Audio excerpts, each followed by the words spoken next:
Sejam todos bem-vindos ao nosso Pode Isso, Doutoras! Esse podcast vai trazer para vocês muita informação. E hoje estamos com uma convidada especial, Cristina. Seja muito bem-vinda. Obrigada. Cristina é uma vítima, né, de superação. E hoje ela está aqui para contar a história dela, né, Cátia? E a história dela é riquíssima. Como nós já também contamos a nossa história, quero que você seja bem-vinda, se sinta acolhida e muito querida por nós. E todas as pessoas que estiverem ouvindo hoje, eu tenho certeza que você vai salvar não só uma mulher, mas em cada uma mulher que você atingir hoje, serão uns 5 da mesma família. Viu? Seja bem-vinda, Cristina. E assim seja. É verdade. Cristina teve um relacionamento duradouro, né? Mas muito conturbado, né? Isso, Cristina. Me informe como iniciou, como eram as situações de ofensas até chegar ao extremo que chegou. Você já falou, né? Eu convivi 25 anos, um relacionamento realmente duradouro, e muita gente pergunta, como é que você aguentou? E, graças a Deus, eu sempre trabalhei. E, como eu digo, normalmente na minha família é assim, minha mãe tem 12 filhos. Então, nós éramos 5 mulheres e 7 homens. Mas nós vínhamos de uma criação machista. Os homens não podiam lavar prato, mas as mulheres podiam. Eu escapei por pouco, porque aos 10 anos eu ia trabalhar com minha mãe. Então, eu nunca tive essa questão de você tem que lavar prato, você tem que... E minha mãe, às vezes, forçava a barra, né? Que eu precisava lavar um prato. Mãe, para quê? Você é mulher, tem que lavar um prato. Eu dizia, mãe, não se preocupe com isso não. Ela dizia, e quando você se casar? Como é que vai ser? Eu dizia, mãe, não se preocupe com isso. Porque eu vou me casar com um cara rico. E vou ter alguém para pagar, né? O príncipe, né? Um príncipe, menino. Ainda bem que Deus não escuta todas as minhas besteiras. E ele disse, você não vai querer lavar prato, Deus disse, né? Mas você vai precisar trabalhar. E eu sempre trabalhei de manhã, à tarde e à noite. E aí fui vivendo um relacionamento que passou anos eu achando que tinha um poder do outro melhorar, do outro mudar, e fui dando chances. Você namorou por quanto tempo com esse... 3 anos. Namorou 3 anos. E no início desse namoro, ele já demonstrava alguma... Sempre ele foi o que foi. Ele nunca mudou. Ele sempre foi o que foi. E ele era como, assim, com você no início do namoro? Sempre ele foi grosso, sempre ele foi dizer, não quero isso, e acabou o papo, não tinha diálogo. Sempre ele foi o que foi. Eu que achei que podia mudar. Vai lá, né? Vamos ajeitar aqui, vamos ajeitar ali, para ver se mudava o outro. E depois de um tempo, muito tempo, eu percebi que a gente não tem esse poder. Que a gente não consegue nem mudar a gente mesmo, quando a gente às vezes quer. E eu falo muito assim, a gente vai para uma nutricionista e ela diz, você não pode comer pão. Aí você passa um dia, olha, consegui não comer pão hoje. Aí 2 dias, menino! No 3º dia, você diz, bobagem, né? Já 2 dias sem comer pão, o que é que custa pegar um pedacinho? E a gente não consegue fechar a nossa boca. Imagine querer que o outro seja do jeito que a gente quer. Foi bem colocada essa sua... Cristina, e que momento do relacionamento, você disse que passou 3 anos com ele, e que momento do relacionamento você percebeu que você estava num relacionamento abusivo?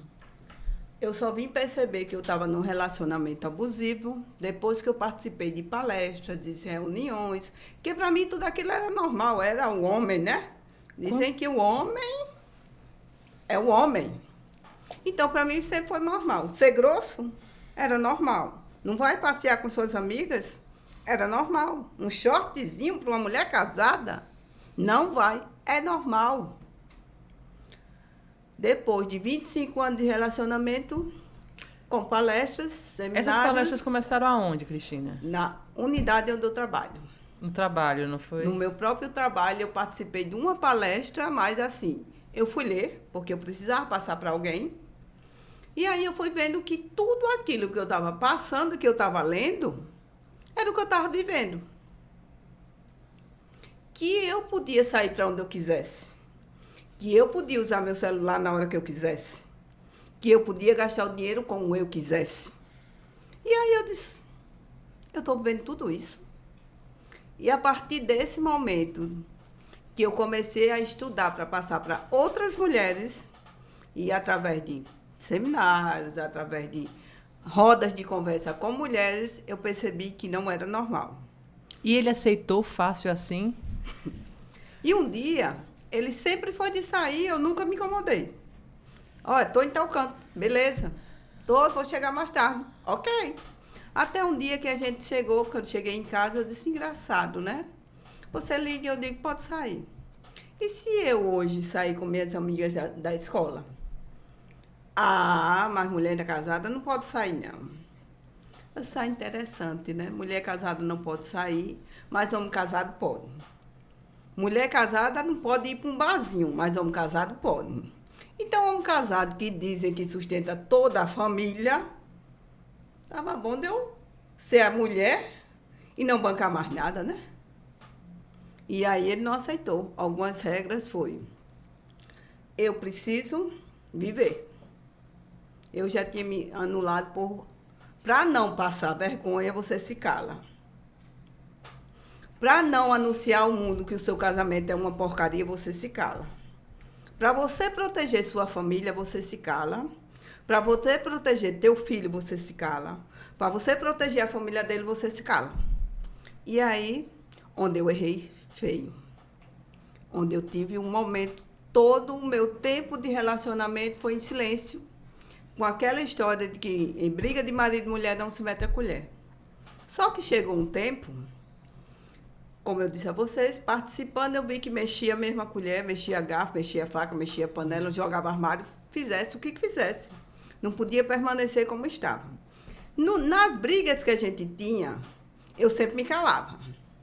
E ele ficava com uma raiva ainda, porque o meu silêncio, eu realmente não falava. E uma vez ele começou a discutir, e aí eu comecei a gritar. E o mesmo linguajar, não respeitei se estava dizendo palavrão, não respeitei se eu estava respeitando o vizinho, eu desrespeitando. Você afrontou ele.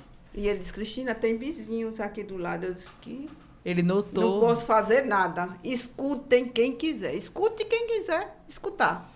Eu não vou ficar calada. Aí comecei no mesmo nível. E depois, quando eu comecei a dizer assim, tô saindo, vou sair com as colegas. A gente ia almoçar, ele dizia, você não vai. Porque se você for, eu vou pegar a colega que for. Então, isso ele sabia que era um do meu ponto fraco, que eu acho que está na gente proteger o outro. Então, ele ia pegar sua colega como assim? Ele ia agredir a sua colega? Ia de arma, ia tudo. Então, Ele chegou a ameaçar? Mas ele tinha arma? Ele ameaçou. Ele tinha arma em casa? Ele era da segurança e tinha arma, ele podia andar armado. Ele já chegou alguma vez a mostrar essa arma para você e lhe ameaçar? Uma não, várias inclusive vezes. disparos. E enquanto estava com você, tudo bem? Você se sentiu mais desprotegida quando ele começou a ameaçar suas amigas, foi isso? Não. Quando ele dizia, você não vai porque eu não quero que você vá, eu enfrentava. Certo. Eu vou. Eu era eu, né? Uhum. Mas quando ele dizia, se você for, eu vou pegar uma amiga sua. E pegar no sentido de assim, vou atirar, vou lá machucar. Então, eu preferia que ninguém que tivesse envolvido, né? Não estava envolvido no relacionamento, não era justo que ele pagasse pelo relacionamento meu com ele. E a sua família, Cris? Ninguém sabia até o momento que eu cheguei a fazer minha mala e disse, estou saindo de casa.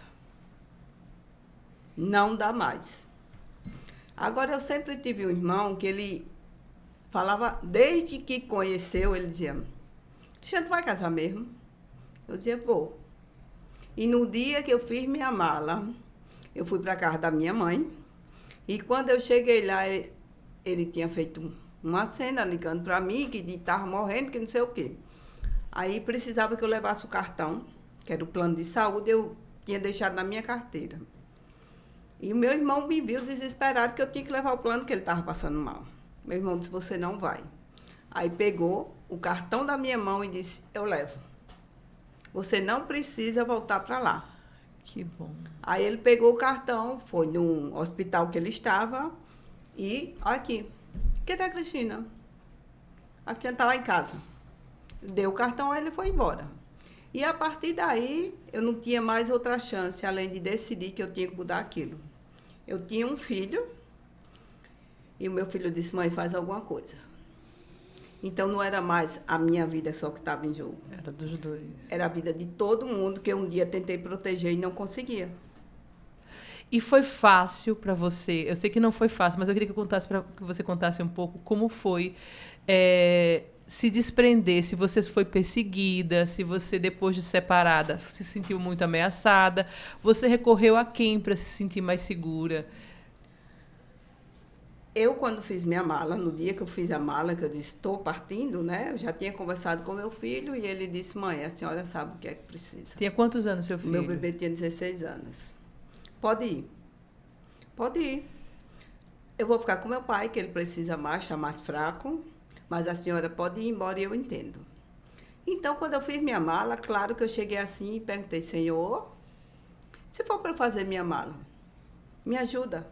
E se não for, me acalma como o Senhor sempre me acalma, quando eu estou ansiosa demais.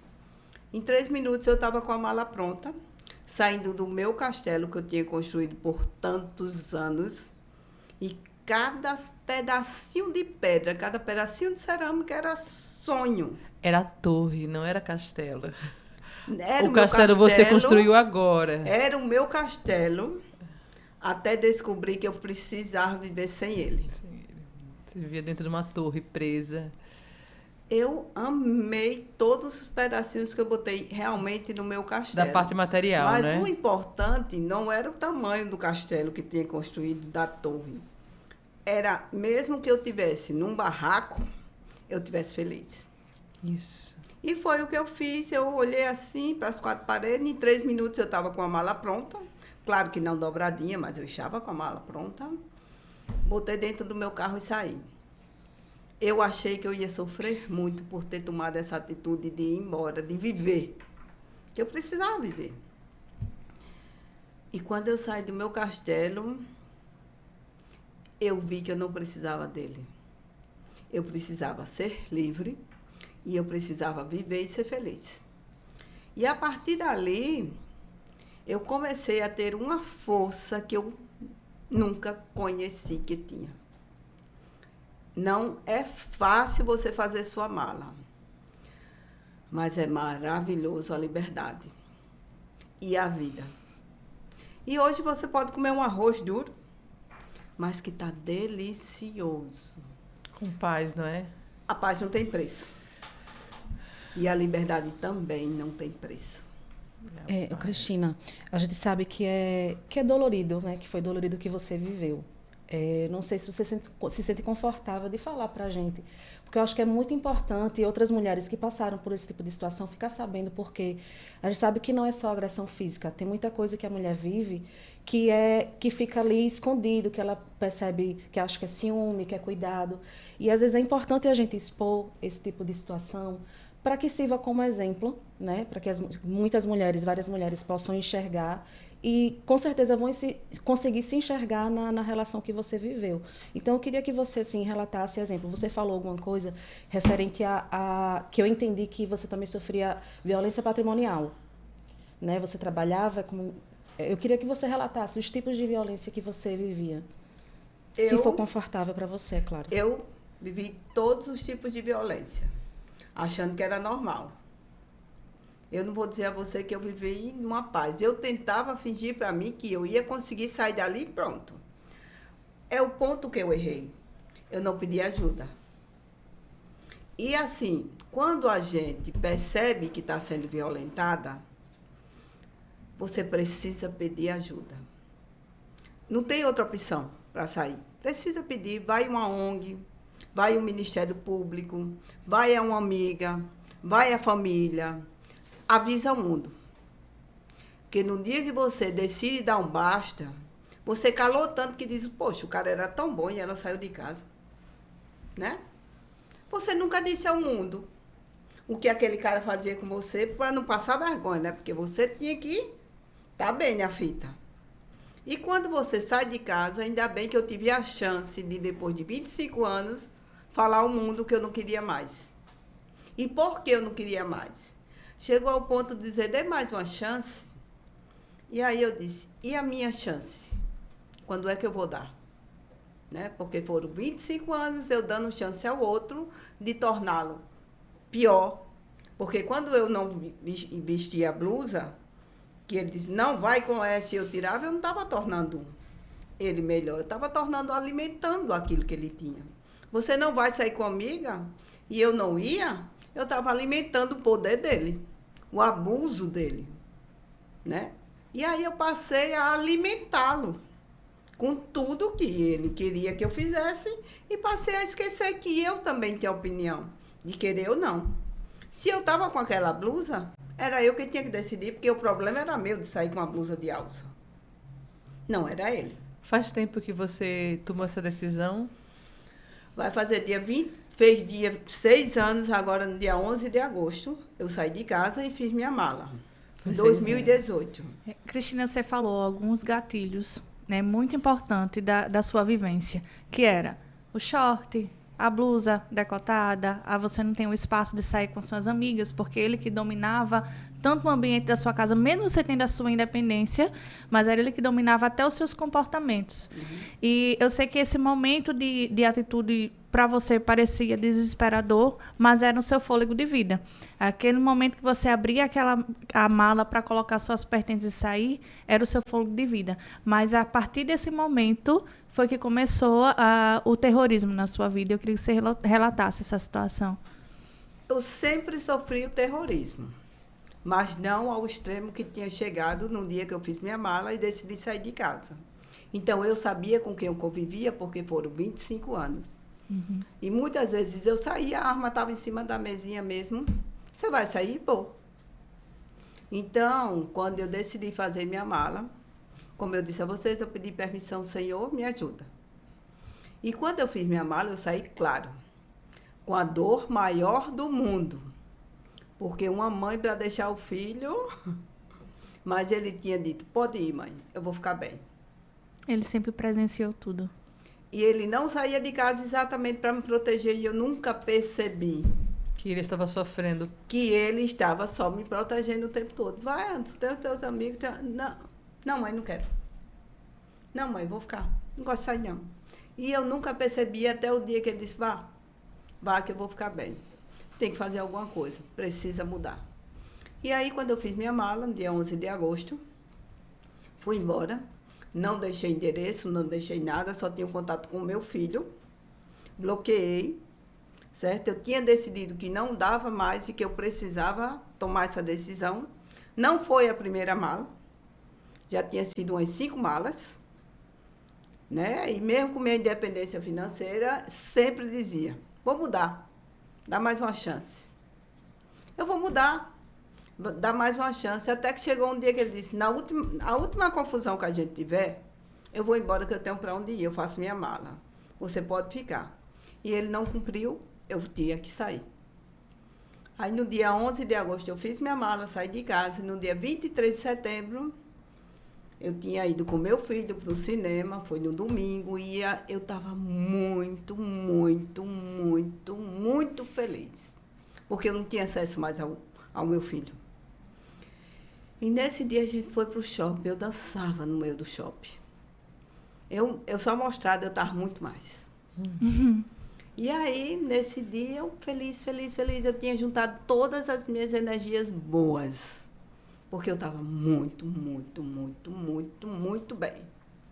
Aí fui para o cinema, assistimos o filme, comeu a pipoca, dançava na cadeira mesmo sem som. Eu estava muito, muito, muito, muito, muito, muito, muito feliz. Aí, no outro dia, era o aniversário dele, isso foi no dia 23 de setembro. No outro dia, era o aniversário dele. E eu pensei em comprar um presente para que o meu filho desse a ele. E, na hora, eu recebi a ligação, um telefone do meu filho, que disse, não compre nada, que você vai se arrepender. E eu parei e disse, poxa, estou gastando dinheiro e o cara ainda não está agradecendo. Mesmo você tendo saído de casa, mesmo tudo isso, você ainda foi tentar amenizar, né? Ser amiga da pessoa que você deixou para trás, né? São Foram 25 anos. Não só foi momentos ruins. Isso. Teve momentos bons. E você queria fazer isso, dizer assim, olha, tá tudo bem, vamos selar a paz. Não, por mim sempre teve. Contanto que cada um fosse feliz. Eu não podia, ele sempre falava assim, mas como é que eu vou ser feliz sem você? Eu digo, você não vai ser feliz comigo? Porque eu não estou feliz num relacionamento. Eu não posso dar o que eu não tenho. Então, eu não podia ser feliz com alguém se eu não estivesse feliz. Eu não podia fazer o outro feliz porque eu precisava ser feliz. E eu sabia que isso era uma responsabilidade minha, não dele. E você comprou presente? Não. Não. Eu não lembro de ter ou não comprado. Nessa hora eu não lembro, depois daí eu não lembro se eu comprei ou não. E saí do shopping e vim. Quando eu estava chegando na minha casa, que eu já tinha saído, vim deixar o meu filho, ele estava sentado na porta de casa e disse, vem aqui, que eu preciso conversar com você, vem aqui, que o meu carro quebrou. Eu dei uma rézinha, já tinha soltado o meu filho 4 casas antes, dei uma ré e entrei na rua que eu morava. E aí, ele estava sentado na porta de casa, eu não percebi que ele estava armado, porque a blusa cobria. E ele veio andando até o meu carro. Quando chegou no meu carro, ele falou, preciso de uma ajuda, meu carro está quebrado. Quebrou lá na frente do Medeiros Neto, num posto de gasolina. Eu destravei o carro e ele entrou. Quando eu destravei o carro, que ele entrou, que ele sentou, a blusa subiu e eu vi a arma. E eu disse, você está armado? Deixa de besteira, menina. Vamos embora, que meu carro quebrou. Vamos por aqui? Aí ele queria fazer com que eu fosse por trás do Osman Loureiro. Eu disse, não, eu vou pela frente. Aí vim pela frente, passei pela amarelinha, fiz o contorno ali e fui. Quando eu cheguei lá no Medeiros Neto, no posto do Medeiros Neto, não estava o carro. Eu disse, o carro não está aqui. Aí disse, não, meu amigo já deve ter pego. Vamos. E ele me levou exatamente para o lugar que ele queria que eu fosse no início. E chegando no lugar que ele me levou, ele me fez entrar numa rua, na primeira rua, que é mais escurazinho um pouquinho, já era 5 e pouca, quase 6 horas. Vamos, meu amigo mora ali, vamos. Aí foi quando eu entrei nessa rua e ele puxou a pistola, encostou no meu abdômen e eu só perguntei para ele, né? Aliás, ele me fez uma pergunta. Você está amando alguém? Eu estou. Estou amando a mim mesmo, que deveria ter feito isso há muito mais tempo. Eu estava muito feliz nesse dia. Eu estava livre, eu estava me amando. Eu tinha ar, eu tinha força. E aí ele deflagrou o primeiro tiro no meu abdômen, segurou a pistola e eu disse, eu tenho um filho para criar. Ele disse, tem quem crie. Tem tia, tem vó, tem mãe, tem prima. E deflagrou o primeiro tiro. Eu continuei na batalha. Ele deflagrou o segundo tiro na minha carótida, que rompeu a artéria e passou de raspão. E eu ainda na batalha, lutando, ele segurou a pistola aqui e deflagrou o terceiro tiro na minha cabeça. Por alguns momentos, exatos momentos que eu precisava apagar, eu apaguei. Aí ele, achando que eu estava morta, ele era da área de segurança, sabia que ponto, se eu não tinha chance, deflagrou um tiro nele. E eu acordei com o barulho da munição dele, toquei no ombro dele, que ele estava no carro junto comigo, e disse, homem, o que foi que você fez? Que tem tanta gente aqui. E ele não me respondia, só me olhava. E aí foi chegando um policial do lado dele, eu disse, tira a arma dele, que ele está armado. O policial disse, tenha calma, senhora, eu já tirei. Aí fez o contorno na frente do meu carro, que, por sinal, eu tinha batido no poste para ele poder parar de atirar, né?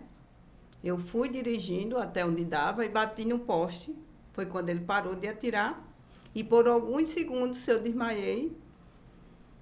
E aí, como eu disse, o policial foi chegando do lado dele. Eu disse, tira a arma dele, que ele está armado. Ele disse, atirei. Aí fez o contorno na frente do meu carro. Quando chegou na minha porta, eu disse, me tire do carro, pelo amor de Deus. Ele olhou para mim e disse, senhora, eu não posso mexer na cena do crime. Eu abri o carro e desci. Fiquei entre a porta do passageiro e a do motorista. Eu nunca tive noção da violência que eu vivia e, naquele momento, eu nunca tive, até hoje, noção da violência que eu passei naquele exato momento. Eu encostei na barra entre uma porta e a outra e me agachei. Quando eu me agachei, eu só ouvia quando o policial dizia: tenha calma, senhora, a SAMU está chegando. Tenha calma, a SAMU está chegando. Eu estava agachada, não tinha forças mais para levantar e abaixei com a cabeça e encostei na batente do carro. E aí eu não vi mais quando a SAMU chegou e me levaram até o HGE. Antes mesmo de tudo isso, eu disse: me leve para o hospital que eu tenho um plano de saúde. E graças a Deus eles não me escutaram. Me levaram para o HGE, ressuscitaram, porque do percurso do Osman até o HGE eu faleci. Eles me reanimaram e fizeram todos os procedimentos cirúrgicos. E minha família foi chegando no HGE e, desesperada, perguntar: doutor, e aí? Se vocês acreditam em Deus, orem, porque a gente já fez o que tinha que ser feito. A que ele atirou no abdômen passou por todos os órgãos vitais sem triscar e parou no baço. A que ele atirou na carótida, que foi a artéria, rompeu a artéria, mas não houve penetração. E a que ele atirou na cabeça, a diferença da minha história para o que poderia ser é quando a gente encosta uma unha na outra. Então não se explica a Deus. Mas não esperem que isso chegue a acontecer para fazer alguma coisa. Não errem no ponto que eu errei. Busquem ajuda. Ai, mas Um me relato emocionou muito forte, bastante. né? Assim, que superação, que força a senhora teve. E, assim, é inexplicável como Deus, né, a força de Deus lhe salvou também. Essa coragem, essa gratidão a Deus por estar aqui contando essa história pra gente. E a senhora é uma pessoa que veio com uma energia de felicidade, né? Sofreu tanto e com essa energia tão boa. Eu só tenho a agradecer a esse momento que eu nunca mais vou esquecer, só de ter ouvido. Agradecer o seu relato, a sua história. E é emocionante. É emocionante pela força que você tem. E se vocês, quando perguntam, mas aí o pessoal diz: ela vai sair acabada, né? Depois que sai do hospital, ela vai sair acabada, vai sair triste. E muita gente não entende, porque eu não teria que ficar triste. Acabou, né? Porque eu não tinha chance de ficar triste. Porque eu tive tudo que muitas não tiveram. A chance de estar aqui, de sair, de voltar para casa, de abraçar meu filho. Eu tive a chance que, recentemente, a menina do shopping, como é o nome dela? Solange? Eu esqueci o nome dela. No aniversário não Rosângela. teve, né? A Rosângela, no mesmo shopping que eu estava, no mesmo dia que eu... No mesmo shopping eu estava, em dias diferentes. A Rosângela só faltava atravessar a rua para ir trabalhar e voltar, porque ela morava em frente ao shopping. Ela não teve a chance de atravessar a rua, passar para o outro lado e abraçar os filhos. Eu tive a chance de voltar, de abraçar meu filho, de voltar a trabalhar, de tirar o juízo de todo mundo que eu trabalho. Quando eu chego lá, eu digo: eu voltei para Arengá, então me suportem. E só gratidão. E mais que isso, hoje você é um instrumento de Deus transformador. A sua história, ela resgata vidas. Ela reage daquele choque de realidade. Então, você é um instrumento de Deus para mudança. Não tem como não emocionar, né? Tudo tem um propósito, né? E assim, Não, ele não erra. Com Logo certeza. no início, eu fiz essa pergunta várias vezes. Senhor, por que você me dá essa chance, né? Eu não sou merecedora disso. Eu não sou merecedora. Por que eu tive essa chance? E uma colega minha chegou para mim e disse: Deus não erra. Deus não erra. Se você teve essa chance é porque você é merecedora. Então, é como eu disse, eu não tenho para que estar triste. Eu não tenho como não acordar e dizer assim: poxa, mais um dia, uns instantezinhos, hoje eu estou ótima. E estou muito mais feliz. E quando eu aprendi que a gratidão é algo que transforma, como superar quando eu disse, obrigada a Deus pelos 3 tiros. Hoje eu estou muito mais forte. E realmente, se a gente não der um basta nisso, não tem como reconstruir a história sem que a gente mude ou sem quebrar as algemas. A sua história é uma lição, né, para todas nós mulheres. E, assim, ver você feliz e sorrindo e vivendo, isso né, anima a gente, deixa a gente muito, muito feliz e muito grata pela vida mesmo. Parabéns pela sua força, né? Acho que é muito Deus, acho que tem que buscar muito Deus, né? Muita força, uma fé que a gente não sabe nem de onde vem. Obrigada por ser tão generosa. Obrigada. E nos compartilhar a sua história. E cada vez que a gente agradece, ou que a gente ajuda, ou que a gente faz o bom, o bem, não é a outra pessoa que está lucrando. Somos nós. Somos nós. Tem uma frase da Clarice Lispector que eu acho que relata a senhora, que ela diz assim, a Clarice dizia, tinha uma frase que ela dizia, eu sou mais forte do que eu. Normalmente o pessoal tem mania de dizer assim, né? Deus lhe acompanhe, né? Eu digo, ele não me larga, ele sabe que eu dou trabalho. Ô, Cristina, me diz uma coisa, você participa hoje de algum grupo de apoio? Você ajuda algumas mulheres? Eu também participo, assim, da ONG, né, CDDM, que a Paula você participa. Não sempre, porque ainda eu continuo trabalhando.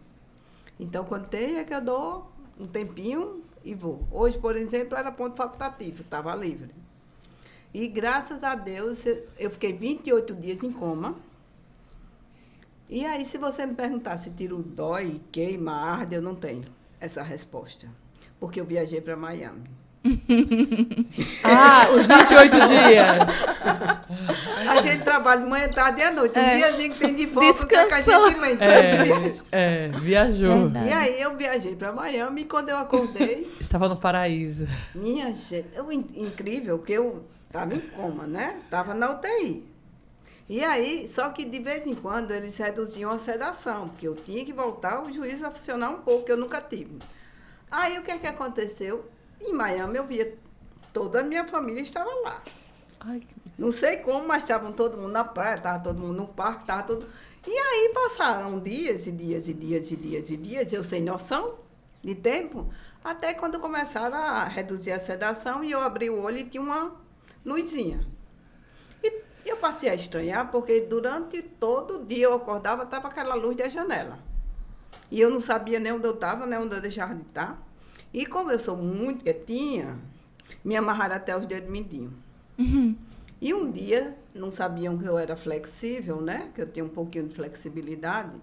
As minhas pernas estavam soltas e eles precisavam mexer na traga. Para que eu pudesse respirar, eles tinham que limpar. E limpar aquilo ali é horrível. Você procura um pouquinho de ar. Imagine você que não sabe nem o que passou e não sabe nem que está ali, que precisa fazer aquilo. Aí eu peguei minha perna, vim até o meu pescoço e tirei o profissional que estava limpando a tráqueo, né? Quando ele limpou, eu peguei minha perna e vim. E eu só via quando o pessoal dizia, corre, que a paciente está matando o médico. Corre! Lá veio o pessoal, aí me amarrou o restinho do inteiro. dos dedinhos. Lutava até pra... E aí, quando meu filho chegou, eu disse, a gente viajou, não foi? Ele disse, mãe, a gente não viajou. Eu disse, a gente viajou sim. Você estava no paraíso, tá vendo? Deus é tão bom que ele levou para viajar no paraíso. E aí, realmente, ele sempre me protegeu assim. Eu digo, poxa, Deus, tu me ama demais, né? Ele sempre me protegeu de uma forma que, mesmo passando por todo esse tipo de violência, eu não sei se eu não sofri por não ter consciência, porque se eu tivesse, eu acho que consciência, se eu tivesse sabedoria, se eu tivesse já me juntado a um grupo de mulheres, eu não teria vivido 25 anos, né? Mas no momento certo, que eu descobri que aquilo não era normal, eu tive a chance de fazer a minha história diferente. E hoje, mesmo que eu nem tivesse essa chance de ter um pouquinho mais distante, um pouquinho mais de vida, eu teria feito a mesma coisa. Eu teria ido embora. Cris, eu quero aproveitar esse ganchozinho seu para a gente encerrar. E eu queria que você desse uma palavra para aquela mulher que está nos ouvindo, que aceita nos mínimos detalhezinhos, que já começa os indícios de violência, para que não chegue até o extremo, que não dê a segunda chance, porque você já informou aqui que eles não mudam, né? A gente não tem o poder nem a força de mudar o outro. Eu queria que você desse esse chamado final e essa mensagem. Você precisa dar a chance a você mesma. Ninguém pode te fazer feliz além de você. Está nas suas mãos.